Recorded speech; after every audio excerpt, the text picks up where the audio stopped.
Hello friends எல்லோரும் எப்படி இருக்கீங்க? இந்த வீடியோவில் பார்த்தீங்கன்னா நம்ம டிமார்ட்டோட கொஞ்சம் ஒரு ஹால் மாதிரி அதில் அந்த ப்ராடக்ட்ஸோட ரிவ்யூஸ்லாம் வந்து பார்க்கலாம். நீங்கள் இப்போ தான் ஃபர்ஸ்ட் டைம் என்னோடய வீடியோஸ் பார்க்குறீங்கன்னா மறக்காமல் சேனலுக்கு வந்து சப்ஸ்கிரைப் பண்ணிக்கோங்க. இங்கே மும்பையில் வந்து நல்ல மழை இருந்ததுனால வந்து நான் ரெயின்கோட் வந்து எனக்காக வாங்கியிருந்தேன். ஏன்னா இப்போ வந்து நான் கண்டினியூஸாக வந்து வெளியில் போய்கிட்டு இருக்கிறதுனால பசங்களை ஸ்கூலுக்கு கொண்டு போய் விடுறதுக்காக. குவாலிட்டி வந்து ரொம்ப சூப்பர்னு சொல்ல முடியாது, ஓகே குவாலிட்டி தான். பட் வாங்கினதுலேருந்து நான் அதிகமாக யூஸ் பண்ணவே இல்லை. ஏன்னா பையனோட பேகும் வந்து நான் தான் மாட்டிகிட்டு போவேங்கிறதுனால என்னால் ரெயின்கோட் போட்டு பேக் வந்து மாட்ட முடியல. ஸோ தட் நான் வந்து கொடை தான் எடுத்துகிட்டு போயிட்டுருக்கேன். அடுத்து பார்த்திங்கன்னா இந்த டிஃபன் பாக்ஸ் வந்து வாங்கியிருந்தேன். ரொம்பவே க்யூட்டாக அழகாக இருந்துச்சு. 280 ருபீஸ் தான் இதோட ப்ரைஸ் வந்துட்டு.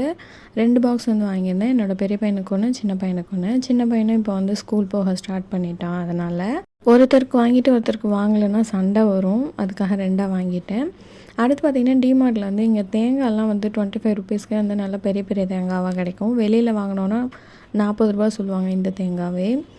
அடுத்து வந்துட்டு எனக்கு ஸ்கூல் போகும்போது டெய்லி குடலாம் வந்து வச்சு எடுத்துகிட்டு போகிறதுக்கும் நான் வந்து எப்போவுமே ஒரு சின்ன வாட்டர் பாட்டில் வந்து ஒன்று கேரி பண்ணிட்டு போவேன். அதுக்கும் வந்து எடுத்துகிட்டு போகிற மாதிரி இந்த ஒரு பேக் ஒன்று வாங்கினேன். ஆல்ரெடி நான் இந்த மாதிரி ஒரு பேக் வச்சுருந்தேன். அது வந்து கிழிஞ்சிட்டதுனால சேம் அதே மாதிரியே வாங்கினேன் 150 ருபீஸ்க்கு.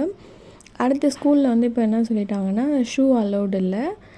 ஸோ வந்து இந்த ஃப்ளிப்லாப் மாதிரி போட்டுக்கலாம் அப்படின்னு சொல்லியிருந்தாங்க. இதுவும் 250 ருபீஸ் தான் அங்கே வாங்கியிருந்தேன். இங்கே மும்பையில் என்னோடய பையன் படிக்கிற ஸ்கூலில் பார்த்தீங்கன்னா லாஸ்ட் டே, அதாவது மந்தோட எண்டு 31 இருக்கு இல்லையா, 31 அந்த டே வந்துட்டு நோ ஸ்கூல் பேக் டேன்னு சொல்லிட்டு வந்து சொல்லுவாங்க. அதனால வந்துட்டு அவன் வந்து வெறும் டிஃபன் பாக்ஸும் வாட்டர் பாட்டில் மட்டும்தான் எடுத்துகிட்டு போவான். அதுக்காக வேண்டி நான் இந்த ஒரு குட்டி லஞ்ச் பேக் மாதிரி வாங்கினேன். குட்டி ஷோல்டர் பேக் மாதிரி பார்த்தேன், அது மாதிரி எனக்கு எதுவும் கிடைக்கல. ஸோ வெறும் லஞ்ச் பாக்ஸ், வாட்டர் பாட்டில், அப்புறம் பென்சில் பாக்ஸ் வைக்கிறதுக்கு இது போதும்னு சொல்லிட்டு இது மட்டும்தான் வாங்கியிருந்தேன். அடுத்து வந்து எரேசர் வந்து என் பையன் டெய்லி ஒன்று தொலைச்சிட்டு வரான். இதுக்கே நான் கட் பண்ணி சின்ன சின்ன பீஸாக தான் கொடுக்குறேன், அதே தொலைச்சிட்டு வரான்னு சொல்லிட்டு அது ஒரு பேக் ஒன்று வாங்கியிருந்தேன். அப்புறம் இந்த ஸ்டெயின்லெஸ் ஸ்டீல் கொலாண்டர் வந்து ஒன்று வாங்கியிருந்தேன். என்கிட்ட வந்து பிடி வச்ச மாதிரி இருக்குது. பட் இந்த மாதிரி கீழே வச்சு நம்ம ஃபில்டர் பண்ணுற மாதிரி எதுவுமே வந்து இல்லை. அதனால் இது ஒன்று வாங்கியிருந்தேன். அடுத்து பார்த்திங்கன்னா 79 ருபீஸ்க்கு வந்துட்டு ஷர்ட்டு அப்புறம் வந்து பேண்ட்லாம் வந்து இருந்துச்சு கிட்ஸ்க்காக. அதில் வந்து என்னோடய 2 பசங்களுக்குமே ஒரு 5 செட் மாதிரி வாங்கியிருந்தேன். அப்புறம் அந்த 99 ருபீஸ்க்கு அந்த பர்ஸ் வந்து ஒன்று வாங்கியிருந்தேன். அடுத்து வந்து இந்த மேட் இருக்கும் இல்லையா நம்ம ஷெல்ஃப்லலாம் போடுறதுக்கு, அது வந்து 2 வந்து வாங்கியிருந்தேன். 125 சம்திங் அதோட ப்ரைஸ் எனக்கு சரியாக ஞாபகம் இல்லை. இந்த கார்டனிங் டூல் வந்துட்டு நான் டிமார்ட் ரெடி ஆப்பில் வந்து ஆர்டர் பண்ணி வாங்கினது. இது வந்து டைரெக்டாக நமக்கு ஹோம் டெலிவரி பண்ணிவிடுவாங்க. நான் மோஸ்ட்லி வந்து டிமார்ட் ரெடி ஆப்பில் தான் வந்து எல்லாம் பர்ச்சேஸ் பண்ணுவேன். ரொம்ப சில ஐட்டம்ஸ் வந்து அவுட் ஆஃப் ஸ்டாக்கில் போயிடுச்சு, இல்லை எனக்கு ஏதாவது கொஞ்சம் பார்த்து வாங்கணும் அப்படின்னா மட்டும்தான் நான் வந்து ஷாப்புக்கு போவேன். இதுவும் வந்து நான் 120 ருபீஸ் அந்த மாதிரி ரேஞ்சில் தான் வந்து வாங்கியிருந்தேன்.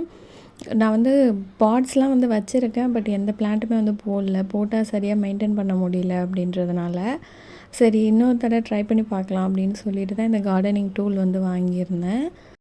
நெக்ஸ்ட் என்னோடய ரீசெண்ட் டைம் ஃபேவரட்டாக போனது இந்த டப்பாஸ் தான்.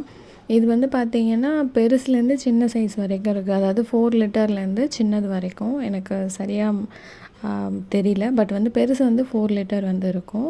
நம்ம கொஞ்சமாக இட்லி தோசை மாவுலாம் அரைச்சா வந்து இதில் ஸ்டோர் பண்ணி வைக்க எனக்கு ரொம்ப கன்வீனியண்ட்டாக இருக்குது. நான் ரீசெண்ட் டைம்ஸில் வந்து அதிகமாக கம்பு தோசை மாவு, ராகி தோசை மாவு இந்த மாதிரிலாம் அரைச்சி வைக்கும் போது இது வந்து எனக்கு ரொம்ப யூஸ்ஃபுல்லாக இருக்குது. தேங்க்ஸ் ஃபார் வாட்சிங்.